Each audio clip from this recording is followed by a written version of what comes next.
Kolluru వెలుమలలో best flat కోసం చూస్తున్నారా? రాధే స్కైని ఎంచుకోండి. సార్ బట్ అంటే ఇండస్ట్రీకి రావడం చాలా కష్టం అంటే పెద్ద పెద్ద డైరెక్టర్స్ తో వర్క్ చేయడం చాలా కష్టం ఇంకా మీరు మీ టైంలో అలాంటిది మీరు ఇండస్ట్రీకి వచ్చిన చాలా తక్కువ టైంలోనే మణిరత్నం గారితో మూవీ చేశారు మీరు ప్రశాంత్ గారు. నా ఫస్ట్ ఫిల్మ్ బాలచంద్రతో first of all but Mani Ratnam గారితో యాక్ట్ చేయాలని ఇప్పుడున్న యాక్టర్స్ కూడా డ్రీమ్ ఉంటుంది. అవును అవును. అలాంటిది అంత పెద్ద డైరెక్టర్ తో ఆపర్చునిటీ అనేది ఎలా వచ్చింది అసలుకి? యాక్చువల్గా మణిరత్నం గారు పగల్నెలు పిక్చర్ నేను ప్రివ్యూ వెళ్ళాను. పగల్నెలు పిక్చర్ యాక్చువల్గా రవికే చంద్రన్ బ్రదర్ చేశారు. అప్పుడు నేను ప్రివ్యూ వెళ్ళి చూసి అప్పుడు ఆ పిక్చర్లో మురళి అనే ఒక అతను, అవును, అప్పుడు ఆ టైంలో he was just coming up. So అప్పుడు I started comparing myself with him like he's dark. అప్పుడని ఎలా అంటే డార్క్గా ఉంటే యూనో ఇప్పుడన్నీ అన్నీ మారిపోయింది, ట్రెండ్ చేయండి. అప్పుడని you know you have to look good, colour బాగుండాలి. అప్పుడు when I saw the movie, it was a fantastic film. అది చూసి నేను somehow I wanted to meet Mani sir and నేను రవి దగ్గర అప్రోచ్ చేశాను. somehow I have to meet him అని చెప్పి. సో ఈ వాజ్ యాక్చువల్లీ ఆయనకి ఏంటి భయం అంటే నా బ్రదర్ ఫ్రెండ్ ఆయన. నా ఫ్యామిలీ గురించి తెలుసు, how strict my parents were and very conservative అని చెప్పి.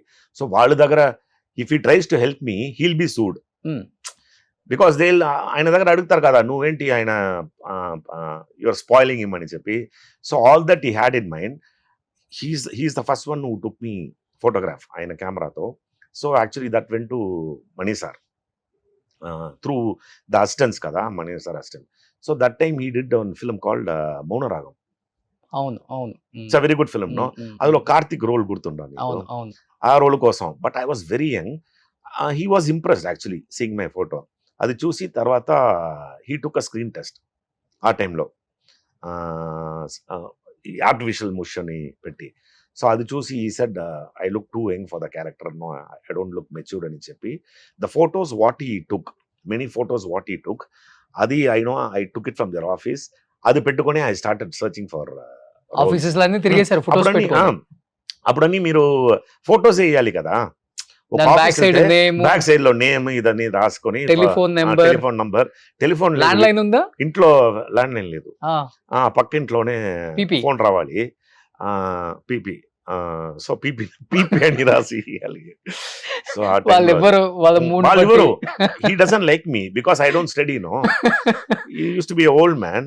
నేను చదవను అని చెప్పి ఆయనకి నన్ను చూస్తేనే అది సినిమాలో నువ్వు వస్తున్నావా అని అసలు heroine. There is no other go, that was only number. నా మంచి టైం వాళ్ళకి ఫోన్ వచ్చి నాకు ఇచ్చారు because he was not at home. ఆయన వైఫ్ నా ఇంటికి వచ్చి ఆనంద్కి ఏదో ఫోన్ వచ్చిందని చెప్పి ఒక రోజు ఫోన్ వచ్చింది. ఈ యాక్చువల్గా ఇది నేను బాలచంద్ర ఆఫీస్లో ఇచ్చాను ఈ ఫోటో. అది వాళ్ళు చూసి నన్ను పిలిచారు ఒక పిక్చర్ కోసం. నన్ను చూసి వెంటనే మీసాలు తీయమని చెప్పారు. ఇది ఆ రోజు నైటే వెళ్ళాలి. అండ్ యాక్చువల్గా ఏంటంటే ఆ పిక్చర్ రఘుమాన్ యాక్ట్ చేసే పిక్చర్, రఘుమాన్ యాక్ట్ చేసిన పిక్చర్ మలయాళంలో చేశారు. యాక్ట్ చేసే పిక్చర్ రీమేక్ ఇది తమిళ్లో. ఆ క్యారెక్టర్ నేను చేశాను. ఇది కన్నంగల్ ఏదో వస్తుంది ఒకటి, వనంకనంగా గుర్తుంది నాకు.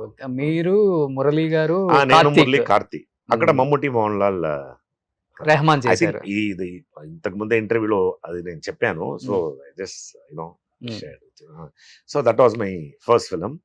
500 రూపీస్ అడ్వాన్స్ ఇచ్చారు నాకు. ఇంకో గుర్తుంది, 2000 రూపీస్ నాకు రెమ్యునరేషన్ అని చెప్పి ఫుల్ మూవీ 2000 రూపీస్ రెమ్యునరేషన్ 1986 ఎండ్లో. అప్పుడు they gave me 500 rupees advance. అంటే అప్పుడు నాకు పెద్ద అమౌంట్ అది. 20 రూపీస్ నోట్స్ ఇంకో గుర్తుంది, పాత నోట్స్ అన్ని. సో అది తీసుకొని ఇంటికి వచ్చి ఆ రోజు నైట్ వెళ్ళాలి నేను. సో అప్పా ఏం స్ట్రగుల్ అంటే 40 డేస్ షూటింగ్. 40 డేస్లో నాకు ఏదో 10 డేస్ ఏదో వర్క్. మొత్తం 40 డేస్ నన్ను కొచ్చిన్లో పెట్టి ఒక రూమ్లో 10 మెంబర్స్, హెయిర్ డ్రెస్సర్, ఇది మేకప్, అందరితో నేను. So that was my first film. Okay. So Karthik గారు వాళ్ళ ఫాదర్ అప్పటికి పెద్ద యాక్టర్. కార్తిక్ గారు ఫాదర్ అప్పుడు I don't think he was alive that time. He already died. Karthik was a very big actor that time. He was a hero. అప్పటికి ఆయన 40-50 lakhs తీసుకునే ఆ టైంలో ఐ డోంట్ థింక్ 86లో అంత లేదు. ఈ పిక్చర్ ఈ తర్వాత చాలా పిక్చర్స్ హిట్ అయింది కదా. అవును. So late 80s 89 90 is remuneration అసలు.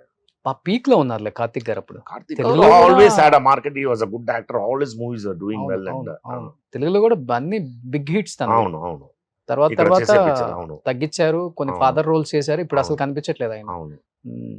ఎందుకని ఆయనకి మధ్యలో అంటే సమ్ ఏదో హెల్త్ ఇష్యూ అని, లేకపోతే డ్రగ్స్ అడిక్ట్ అయ్యారని ఏదో సమ్ చాలా న్యూస్ లో వచ్చాయి sir. Different people say different things, and like but I whatever he was, I know that he has come out from everything, and okay, he also looks good now, and ఇప్పుడు హ్యాపీగా ఉన్నారు.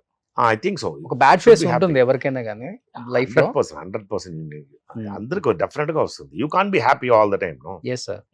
But me first remuneration was 2000. 2000 rupees. Wow.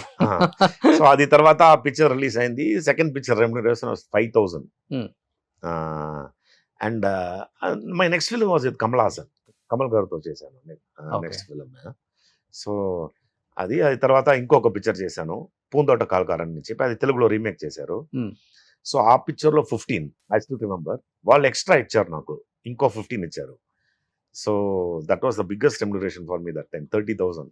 ఓ ఏ year లో ఇది? 1987. 87 లో 30,000. 30,000. తర్వాత ఏమైందంటే ఆ పిక్చర్ రీమేక్ తెలుగులో సుబ్బరామిరెడ్డి అవును కదా వాళ్ళు తీశారు. అప్పుడు యాక్చువల్గా తమిళ్లో నేను చేసి అదే సీన్స్ తెలుగులో they wanted to retain the scenes. ఊటీలో షూట్ చేసేదాన్ని. They wanted to retain all the scenes. అప్పుడు only the combination they wanted to take. Vijayakanth చేశారు కదా, విజయకాంత్ గారు చేసే క్యారెక్టర్ ఇక్కడ కృష్ణరాజు గారు చేశారు. ఓకే. సో ఆ కాంబినేషన్ మాత్రం తీద్దాం అని దే ప్లాన్డ్. ఓకే. అప్పుడు విజయకాంత్ గారు నన్ను పిలిచి నా దగ్గర చెప్పారు, ఆ కాంబినేషన్ అని అదే వాళ్ళు రీటైన్ చేస్తున్నారు. సో అందుకోసం నువ్వు మంచి రెమ్యునరేషన్ అడగమని. వాళ్ళు ఎలాగైనా ఇవ్వాలి, ఎందుకంటే ఇంకో ఆల్టర్నేట్ యాక్టర్ని పెట్టడానికి వీల్లేదు ఓకే అని చెప్పి నువ్వు అడగమని చెప్పారు నా దగ్గర. అప్పుడు 75 అడగమని చెప్పారు. అప్పుడు నేను వెళ్ళి, ఇప్పుడు యాక్చువల్గా కృష్ణారెడ్డి అని చెప్పి he was taking care of the production there. I think Krishna Reddy garu ఇప్పుడు ఫిలిం ఛాంబర్ లో is the president now. Okay. So నేను ఫస్ట్ ఆయన దగ్గర వెళ్ళి ఇలా పిక్చర్ చేస్తున్నాను, ఎంత ఇద్దా అని చెప్తే, నేను అని చెప్పి నాకు చెప్పడమే 75,000 అంటే it's such a big amount. నేను చెప్పాను 75,000 ఏంటి 75,000? ఏ సాయి, నాకు ఇంకో గుర్తుంది, Sai production manager. Sai picture ఏవద్దయ్యా, క్యాన్సల్ అయ్యా, వెళ్ళిపో. ఏంటి ఏం ఆలోచిస్తున్నాను, నాకేంటి, నేను ప్రింట్ చేస్తున్నావా నోటు, పిక్చర్ వద్దమ్మా, నువ్వు వెళ్ళిపోవచ్చు, క్యాన్సర్ పిక్చర్ నేను తీయనని చెప్పేశారు ఫటకని. నేనేంట్రా ఇలా చెప్పేశారని చెప్పి, సార్ సారీ చెప్పండి సార్ అంటే, ఏంటమ్మా నువ్వు ఇలా మాట్లాడొచ్చా అని ఆయన ఇంటికి వచ్చేసాను. ఆ రోజు ఈవినింగే మళ్ళీ పిలిచారు. మళ్ళీ పిలిచి అదొక డ్రామా ఆయన చేసేది. So he knows that I was innocent and very young అని చెప్పి అదన్నీ వేయడానికి వీల్లేదు. నేను వెళ్ళి చెప్పాను, కాదు విజయకాంత్ దగ్గర వెళ్ళి చెప్పాను నేను. ఆయన చెప్పారు, ఇస్తారే వాళ్ళు రైట్స్ కొనేసారు, అడ్వాన్స్ ఇచ్చేసారు, ఏంటి భయపడదు, ఎలా వస్తారు 50 అడగమని. సో నేను చెప్పాను, ఎలాగైనా ఆయనకి తెలిసిపోతుంది కదా నేను 50 75 అంటే బలబల అని చెప్తున్నారు. సో అది దాన్ని పెట్టుకొని I bought my first car. ఎప్పుడు when I was 18 years. A car కొన్నారు? Maruti TMB 989. I still remember that. ఎంత అప్పుడు కాస్ట్? 78,000 rupees. 78,000 rupees. నేను అది సేల్ చేసేప్పుడు 85,000 1992లో సేల్ చేశాను. అప్పుడన్నీ ప్రీమియం ఉంటుంది కదా. సుమన్ టీవీలో మీ పర్సనల్ అండ్ బిజినెస్ ప్రమోషన్స్ కోసం కింది నెంబర్కి కాంటాక్ట్ చేయండి.